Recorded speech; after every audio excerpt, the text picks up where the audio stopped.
Hi friends, so విధంగా dual photo lyrics video అనేది in shirt ట్యాబ్లో ఏ విధంగా క్రియేట్ చేసుకోవాలి అనేది కంప్లీట్గా ఎక్స్ప్లెయిన్ చేస్తాను. సో వీడియోని స్కిప్ చేయకుండా ఎండ్ వరకు చూడండి. వీడియో నచ్చితే దయచేసి ఒక లైక్ చేసి మా ఛానల్ని కూడా సబ్స్క్రైబ్ చేసుకోండి. సో ఫ్రెండ్స్, ముందుగా మీరు ఇన్షర్ట్ ట్యాబ్ని ఓపెన్ చేసి ఇక్కడ వీడియో అనే ఆప్షన్ని క్లిక్ చేసుకొని న్యూ అనే ఆప్షన్ మీద ట్యాప్ చేసుకొని ఇక్కడ ఫోటో అనే ఆప్షన్లో మీరు బ్యాక్గ్రౌండ్లో యాడ్ చేయాలనుకున్న ఫస్ట్ ఫోటోని సెలెక్ట్ చేసుకోండి. సో ఫోటో యాడ్ చేసిన తర్వాతకి క్యాన్వాస్ని క్లిక్ చేసుకొని 9:16 రేషియోని సెలెక్ట్ చేసుకోవాలి. సో తర్వాతకి కింద ఆప్షన్స్లో డ్యూరేషన్ ఆప్షన్ని క్లిక్ చేసుకొని పెన్సిల్ సింబల్ మీద ట్యాప్ చేసుకొని స్టేటస్ వీడియో మీకు ఎన్ని సెకండ్ వరకు కావాలో ఇక్కడ మెన్షన్ చేసుకొని రైట్ టిక్ ఇచ్చేసుకుంటే మనకు బ్యాక్గ్రౌండ్ అనేది 30 సెకండ్స్ వరకు ఎక్స్టెండ్ అవుతుంది. సో మనం బ్యాక్గ్రౌండ్ ఫోటోని ఫస్ట్ మనం ఎడిట్ చేసుకోవాలి కొద్దిగా. సో ఇక్కడ మనకు ఫిల్టర్ అనే ఆప్షన్ ఉంది కదా, సో దాన్ని క్లిక్ చేసుకొని ఇక్కడ అడ్జస్ట్ అనే ఆప్షన్ మీద ట్యాప్ చేసుకొని ఇందులో మనకు లైట్నెస్ని మీరు -50 ఇచ్చేసుకోండి. సో తర్వాత కాంట్రాస్ట్ ఉంది కదా, సో దాని ఒక 10-11 అలా ఇచ్చేసుకోండి. సో తర్వాతకి సాచురేషన్ ఉంది కదా, దాన్ని క్లిక్ చేసుకొని -50 ఇచ్చేసుకోవాలి. సో తర్వాత టింట్ ఉంది కదా, సో దాని ఒక 10 అలా ఇచ్చేసుకోండి. సో టింట్ ఒక 10 ఇచ్చేసుకోండి. తర్వాత ఇలా కొద్దిగా ముందుకు జరుపుకుంటే విగ్నెట్ అనేసి ఉంటుంది చూడండి. సో దాన్ని క్లిక్ చేసుకోండి, విగ్నైట్ని క్లిక్ చేసుకొని దాని యొక్క మీరు 60 అలా ఇచ్చేసుకోండి. సో నేను ఒక 60 అయితే కనుక ఇచ్చేస్తున్నాను. సో దాని పక్కన షార్ప్ అని ఒక 50 ఇచ్చేసుకోండి. షార్ప్ అని ఒక 50. తర్వాత మనకు కలర్ ఆప్షన్ ఉంది కదా, ఆ కలర్ ఆప్షన్ మీద ట్యాప్ చేసుకొని ఇందులో నేను స్కై బ్లూ కలర్ ఉంది చూసారా, కలర్ ఆప్షన్లో స్కై బ్లూ కలర్ని సెలెక్ట్ చేస్తున్నాను. సో మనకు చూడండి, ఓకే స్కై బ్లూ ఇందులో ఓకే. మనకు చూడండి, ఇప్పుడు మనం ఎడిట్ చేయకముందు చూడండి ఈ విధంగా ఎడిట్ చేసిన చూడండి ఇలా. సో కొద్దిగా ఎడిట్ చేసుకోండి ఫోటోని.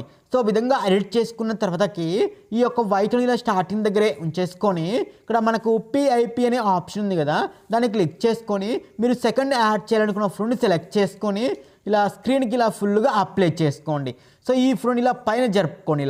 ఇలా జరుపుకున్న తర్వాతకి కింద ఈ యొక్క ఫోటోని వీడియో ఎండ్ వరకు కూడా ఎక్స్టెండ్ చేసుకొని పైన ఆప్షన్స్లో మాస్క్ అనే ఆప్షన్ని సెలెక్ట్ చేసుకొని ఇందులో ఫస్ట్ వన్ ఆప్షన్ని సెలెక్ట్ చేసుకోండి. సెలెక్ట్ చేసుకున్నాక లైట్గా ఇలా ఈ విధంగా జరుపుకొని కింద మనకు ఫేడ్ అనే ఆప్షన్ చూసారా, సో దాన్ని ఇలా కిందికి లైట్గా జరుపుకుంటే కనుక మనకు ఆ కింద మొత్తం కూడా ఫీదర్లో ఆ బ్యాక్గ్రౌండ్లో స్క్రీన్కి కలిసిపోయేలా వస్తుంది చూడండి. ఇక్కడ చూసారు కదా, ఇలా స్క్రీన్కి అయితే కనుక కలిసిపోయింది. సో కాబట్టి దీన్ని డిలీట్ చేస్తాను. ఇంకొక ఫోటో కూడా మీకు చూపిస్తాను చూడండి. సో నేను ఇంకొక ఫోటో కూడా సెలెక్ట్ చేశాను. స్క్రీన్కి ఇలా ఫుల్గా అప్లై చేసుకొని ఇలా పై జరుపుతున్నాను చూడండి. ఇలా పై జరుపుకున్న తర్వాతకి సో దీన్నే వీడియో ఎండ్ వరకు ఎక్స్టెండ్ చేసుకోండి ఫోటోని. సో ఎక్స్టెండ్ చేసుకున్నాక మాస్క్ అనే ఆప్షన్లో ఫస్ట్ వన్ ఆప్షన్ని సెలెక్ట్ చేసుకొని ఇలా కొద్దిగా ఆ స్కేల్ ఇలా కిందికి జరుపుకొని కింద ఫీదర్ స్కేల్ ఉంది కదా, సో ఆ కింద ఉన్న ఆ ఫీదర్ స్కేల్ ఇలా కింది జరుపుకుంటే మనకు చూడండి ఎగ్జాక్ట్గా స్క్రీన్కి కలిసిపోయినట్టుగా వస్తూ ఉంటుంది చూడండి ఇక్కడ. సో చూసారు కదా, ఇలా ఎగ్జాక్ట్గా స్క్రీన్కి ఇలా కలిసిపోయినట్టుగా వస్తూ ఉంటుంది చూసారు కదా. ఈ విధంగా మీరు ఆ స్క్రీన్కి అప్లై అయిపోయేలా యాడ్ చేసుకోవాలి. ఆ స్కేల్ ఇలా మీరు కాంటే కిందికి అడ్జస్ట్ చేసుకోండి, మీకు ఎట్టయితే బాగుంటుందో అలా స్క్రీన్కి ఇలా అడ్జస్ట్ చేసుకోవాలి ఆ ఫీదర్ స్కేల్ అనేది. సో ఇప్పుడు చూడండి మనకి ఎగ్జాక్ట్గా అయితే కనుక యాడ్ అయిపోయింది చూసారు కదా. ఇలా నేను అడ్జస్ట్ చేసుకున్నాను. ఇలా అడ్జస్ట్ చేసుకున్న తర్వాతకి ఇలా వైట్ని ఇలా స్టార్టింగ్ దగ్గరే ఉంచేసుకొని మ్యూజిక్ సింబల్ మీద ట్యాప్ చేసుకొని మై మ్యూజిక్ అనే ఆప్షన్లోకి వెళ్ళేసి మీకు నచ్చిన సాంగ్ని డైరెక్ట్గా యాడ్ చేసుకోవచ్చు. మీ దగ్గర వీడియో క్లిప్ ఉంటే ఆ వీడియోకున్న సాంగ్ను డైరెక్ట్గా ఎక్స్ట్రాక్ట్ చేసుకోవచ్చు. సో విధంగా ఎక్స్ట్రాక్ట్ చేసుకున్న సాంగ్ని ఒక 30 సెకండ్స్ వరకు ఎక్స్టెండ్ 28 సెకండ్స్ వరకు ఎక్స్టెండ్ చేసుకున్నాను. సో ఇలా ఎక్స్టెండ్ చేసుకున్నాక ఈ వైట్ని ఇలా స్టార్టింగ్ దగ్గరే ఉంచేసుకొని సాంగ్ వినండి ఒక్కసారి. మనం లిరిక్స్ క్రియేట్ చేయాలి కదా, సో ఈ వైట్ని ఇలా స్టార్టింగ్ దగ్గరే ఉంచేసుకొని టెక్స్ట్ అనే ఆప్షన్ మీద ట్యాప్ చేసుకొని మీకు సాంగ్లో ఫస్ట్ లిరిక్ ఏమొస్తుంది అది మీరు ఇక్కడ ఎంటర్ చేసుకోండి. సో నాకు కంట కన్నీరు అనేసి వస్తుంది. ఇలా టైప్ చేసుకున్నాక కలర్ వచ్చేసి నేనైతే వైట్ కలర్ని సెలెక్ట్ చేస్తున్నాను. సో మీరు కూడా వైట్ కలర్ని సెలెక్ట్ చేసుకోండి. సో తర్వాత షాడో కూడా ఇచ్చేసుకోండి, బ్లాక్ షాడోని ఇచ్చేసుకొని XYని కూడా కొద్దిగా ఇచ్చేసుకోండి. సో అప్పుడు మనకు బ్లాక్ షాడోని యాడ్ అవుతుంది. సో ఫాంట్ వచ్చేసి మీకు నచ్చిన ఫాంట్ సెలెక్ట్ చేసుకోండి.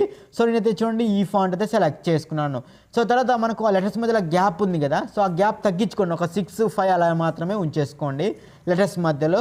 లాస్ట్ మనకు యానిమేషన్ ఆప్షన్ ఉంది కదా, ఆ యానిమేషన్ ఆప్షన్ చూడండి ఆ లిరిక్ ఎగ్జాక్ట్గా మనం ఆ ఫస్ట్ ఫోటో సెకండ్ ఫోటో మధ్యలో కొద్దిగా గ్యాప్ ఉంది కదా, ఆ గ్యాప్లో సెట్ అయ్యేలా సెట్ చేసుకోండి. సో యానిమేషన్ కూడా ఇన్ యానిమేషన్ అవుట్ యానిమేషన్ మీకు ఏది కావాలంటే అదైతే ఇచ్చేసుకోండి.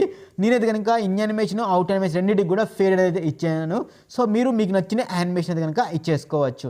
సో ఈ విధంగా ఇచ్చేసి చూడ మనకి ఈ విధంగా అయితే వస్తుంది ఫస్ట్ లిరిక్ అనేది. సో మనకు ఆ లిరిక్ ఫస్ట్ లిరిక్ సాంగ్లో ఎక్కడ ఎండ్ అయిపోతుంది, సాంగ్ వినండి, నాకు కంట కన్నీరి అనేసి ఇక్కడ ఎండ్ అయిపోతుంది. సో ఇలా నేను కట్ చేస్తున్నాను. సో కట్ చేసుకుంటే మనకి ఎగ్జాక్ట్గా లిరిక్ అనేది అక్కడ ఎండ్ అయిపోతుంది చూడండి. సో నాకు ఎగ్జాక్ట్ లిరిక్ అక్కడ ఎండ్ అయిపోతుంది. సో నెక్స్ట్ సెకండ్ లిరిక్ వస్తుంది కదా, నేను దీన్నే డూప్లికేట్ చేశాను. సో డూప్లికేట్ చేసిన టెక్స్ట్ని క్లిక్ చేసుకొని అక్కడ టెక్స్ట్ మొత్తం కూడా అరేంజ్ చేసి మనకు నెక్స్ట్ సెకండ్ లిరిక్ ఏమొస్తుంది, మళ్ళీ రానీనే అనేసి వస్తుంది. దాన్ని నేను రీఎంటర్ చేశాను చూడండి. సో రీఎంటర్ చేస్తే మనకు ఆటోమేటిక్గా సెకండ్ లిరిక్ కూడా క్రియేట్ అయిపోయింది. సో మనకు సాంగ్లో ఆ సెకండ్ లిరిక్ ఎక్కడ ఎండ్ అయిపోతుంది, సో అక్కడ ఇలా వైక్ నుంచి చేసుకొని అక్కడ వరకు ఇలా ఎక్స్టెండ్ చేసుకుంటే మనకు సెకండ్ లిరిక్ కూడా క్రియేట్ అయిపోయింది. సో దీన్నే డూప్లికేట్ చేసుకుంటే మనకు థర్డ్ లిరిక్ కూడా యాడ్ అవుతుంది. సేమ్ ఇదే విధంగా మీరు లాస్ట్ వరకు ఇలా అన్ని లిరిక్స్ కూడా క్రియేట్ చేసుకోండి. క్రియేట్ చేసుకున్నాక మీకు ఏమైనా స్నో పార్టికల్స్ పైన యాడ్ చేసుకోవాలనుకుంటే యాడ్ చేసుకొని ఎక్స్పోర్ట్ చేసుకుంటే మనకు వీడియో అనేది ఇలా గ్యాలరీలోకి అయితే కనుక సేవ్ అయిపోతుంది.